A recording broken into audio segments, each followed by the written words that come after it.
Bismillahirrahmanirrahim. Assalamualaikum warahmatullahi wabarakatuh. Dengan saya Nunik Rahmawanti, mahasiswa S1 Kebidanan semester 5.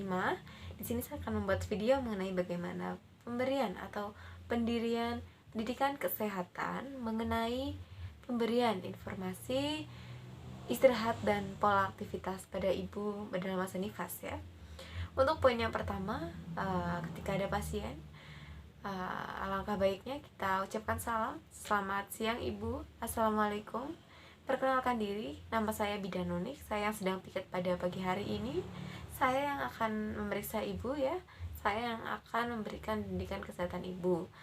Dengan adanya saya di sini, saya bermaksud untuk memberitahu Ibu mengenai bagaimana pola istirahat yang harus Ibu lakukan di rumah dan aktivitas yang nantinya Ibu juga akan dilakukan ya, apalagi dalam masa nifas ini. Sebelumnya kita lakukan ya sikap dan berlaku kita secara yang ramah tamah, kemudian menggunakan bahasa yang mudah dimengerti oleh pasien seperti itu.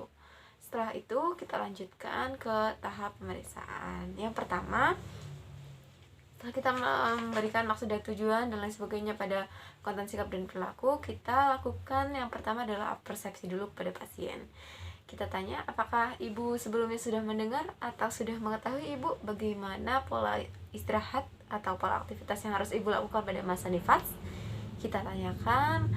Kemudian apabila ibu menjawab sudah atau belum Bu Bidan, saya mohon diberitahu lagi, atau sudah Bu Bidan tapi saya lupa. Biasanya pasien itu seperti itu. Baik Bu, jadi di sini saya yang akan memberikan kembali ya pengetahuan mengenai bagaimana sih ibu harus melakukan pola istirahatnya, pola tidurnya seperti itu. Jadi ibu, yang namanya istirahat itu sangat diperlukan oleh ibu yang sedang nifas ya. Kalau ibu bertanya, saya boleh tidur siang atau enggak Bu Bidan?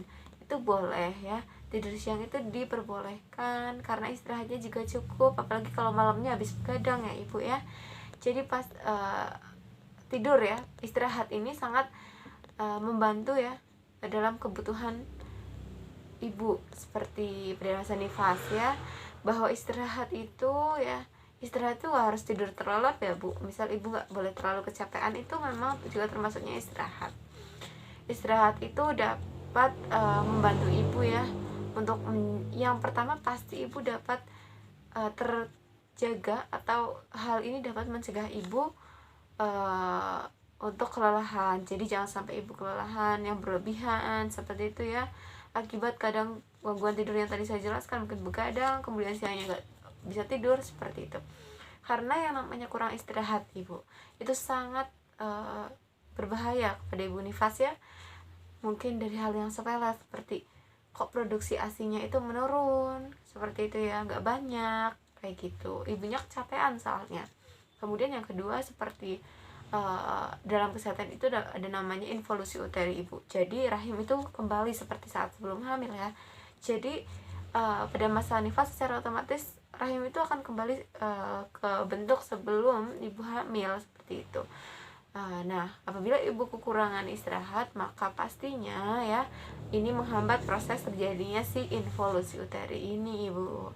Seperti itu. Kemudian parah-parahnya ya, apabila ibu terlalu sudah berlebihan kecapean, kelelahan, stres ya, bisa memperparah atau mengakibatkan perdarahan yang berlebihan seperti itu. Kemudian apabila sudah terlanjur ibu capek, nggak terkondisikan, nggak teristirahatkan, ibu bisa depresi. Ibu yang sedang dalam masa nifas itu bisa mengalami depresi seperti itu. Nauzubillahi min zaliknya, bisa jadi kan si ibu nifas ini nantinya tidak dapat ya Bu, atau tidak mampu untuk mengurusi dirinya sendiri, mengurusi si bayinya, cuma gara-gara kurang istirahat ya. Kemudian pasien bisa bertanya, Bu Bidan, terus selain istirahat sebenarnya apa sih yang boleh ibu nifas lakuin? Berarti nggak boleh ngapa-ngapain. Nah, misal pasien menanyakan hal itu ya, kita jawab ya, baik ibu, jadi ibu itu boleh melakukan pekerjaan rumah tangga ya, tapi yang secara bertahap ibu. Jadi mungkin pada hari ke-1, kedua, ketiga ibu bisa melakukan misal kayak ibu mungkin mengoleh-oleh masakan ya Bu. Yang penting itu secara perlahan dan ibu tidak terlalu merasa keberatan, terbebani dengan dan keadaan itu atau dengan pekerjaan itu, seperti itu. Ibu nggak boleh sungkan untuk meminta bantuan orang lain ya Bu selama masa nifas, seperti itu. Kemudian ibu saya sarankan untuk melakukan senam nifas ya, karena senam nifas ini banyak sekali manfaatnya Bu. Dapat memulihkan kesehatan ibu ya, menyegarkan badan ibu, kebugaran, terus sirkulasi darah dalam badan ibu yang mungkin tadinya aduh udah capek ya, udah habis hamil 9 bulan, habis melahirkan, dan mungkin otot-ototnya perlu dikencangkan kembali. Jadi mungkin bisa melakukan senam nifas itu, manfaatnya itu baik Bu, senam nifas. Dan tentunya senam nifas juga biasanya menjadikan ibu itu lebih merasa tenang dan nyaman ya, sehingga badannya juga enak, hatinya juga enak, akhirnya produksi ASI lancar, ibu cepat sembuh ya. Jadi memudahkan ibu cepat pulih pada masa nifas.